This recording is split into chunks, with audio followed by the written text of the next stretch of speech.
According to a recent Gallup poll, 49% of Americans believe that UFOs are real. I'm standing here with 33 residents of Gulfbreeze, Florida, who claim to have seen a UFO. These are reliable witnesses, teachers, doctors, a retired newspaper editor. Hardly the type of people to invite ridicule or perpetrate a hoax. Tonight, they're going to tell the story of their strange experiences. 135 people in Gulfbreeze have had 80 different sightings this last November. They believe that what they've seen is real, and some even claim to have photographed the UFOs. Gulfbreeze is a small bedroom community located on Florida's northwestern coast. Bordered by several military bases, Gulfbreeze is home to many professional people and has one of the highest per capita incomes of any town in Florida. Gulfbreeze was a normal American town until the night of November 11th, 1987. On that night, a man we will call Ray sat in his study. Because of the controversy that has arisen over his experiences, he asked to have his real name withheld. At approximately 5 p.m., Ray noticed a strange light in the dusk sky. He went outside to take a closer look and saw a large glowing object hovering 200 feet away. The object made no sound. With his Polaroid camera, Ray took these 5 photographs. Though Ray preferred not to be interviewed, he did consent to his photographs being televised.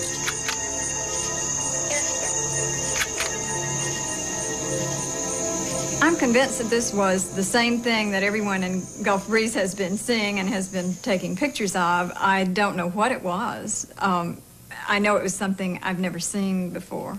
Those first pictures that came out, there's just no doubt in my mind that this photographer took pictures of whatever it was that we saw. We didn't have a camera to get pictures, but somebody got pictures, and it's just exactly like we saw it. 5 days after his sighting, Ray brought the pictures to the attention of Dwayne Cook, the editor of the Gulfbreeze Sentinel. Cook had concerns about printing these photographs. He felt that UFO stories were better suited to tabloids than to a local newspaper. It's pretty good. I had serious reservations about it, running this, the 5 pictures, or even mentioning them. And then, coincidentally, my folks were coming through that afternoon, or on their way to lunch. So when they came in, we took them to the back and said, "You're not going to believe what we're going to put in this week's paper." And they went back and they looked at the pictures and they looked at the page that we're making up and looked at each other and said, "Charlie, is that what we saw?" After the publication of these photographs on November 19th, reports of UFOs became an almost daily occurrence. Over a 6-month period, 135 people in Gulfbreeze reported 80 different sightings. The object was very large. I would say the size of a medium size, a large airplane.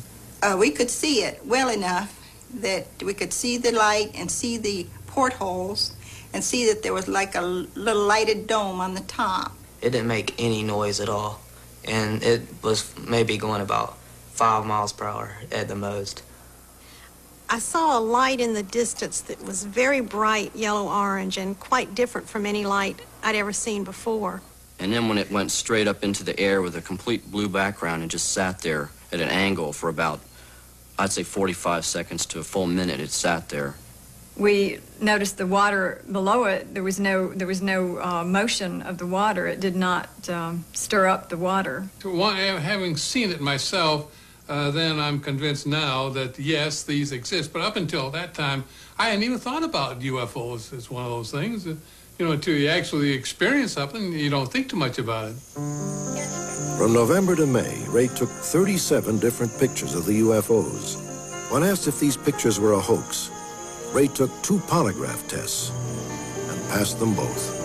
Still, some experts believe that the photographs were faked. They point out the obvious brightness around the craft and note the lack of reflection upon the light poles and trees. To other skeptics, it seems the bottom of the UFO is unnaturally flattened, as if resting on a board. I know that I saw what I saw. Anybody who thinks it's a hoax is entitled to their opinion, but I've seen no proof of anything, of any kind, that even hints at the fact that it was a hoax. I've looked for that kind of evidence because I don't want to be made a fool of either. Nobody does, and that would be bad for my community, which I represent. And I found no evidence whatsoever that this is not the real thing. A television station in nearby Pensacola attempted to show how a hoax could have been accomplished. The two most prominent hoax theories that we were presented with by skeptics were the pictures are a reflection of an object off a pane of glass. And the second theory was taking a Polaroid camera and creating double-exposed pictures. It's basically A local model maker made a replica of the UFO, and it was photographed reflected in a large piece of glass. The easiest way for people to understand the reflection off a pane of glass theory is you're sitting in your living room at night watching television and you have a lamp on, and you look over and you notice there's a reflection of that lamp in the window. Well, you can photograph that reflection. The resulting photographs were similar, but nowhere near as clear. One of the problems we had when we were creating pictures with the reflection off a pane of glass theory is it was very labor intensive. It took 3 people to do it. And when we did it in a secluded area and people noticed us doing it. So I think if those pictures in Gulf Breeze were created that way, somebody would have been able to tell by now that it was a hoax. It was too hard to do those reflection pictures without being noticed. Next, they tried to create a double exposure. Using a camera identical to Ray's, they photographed the model against black velvet, and then in Ray's yard, shot the background image over the same frame of film. We demonstrated that you can take double exposures with the Polaroid camera, which he used for some of his pictures. Here's the problem. He only took less than half of his UFO pictures on a camera capable of double exposures. The other cameras he used, it wouldn't work.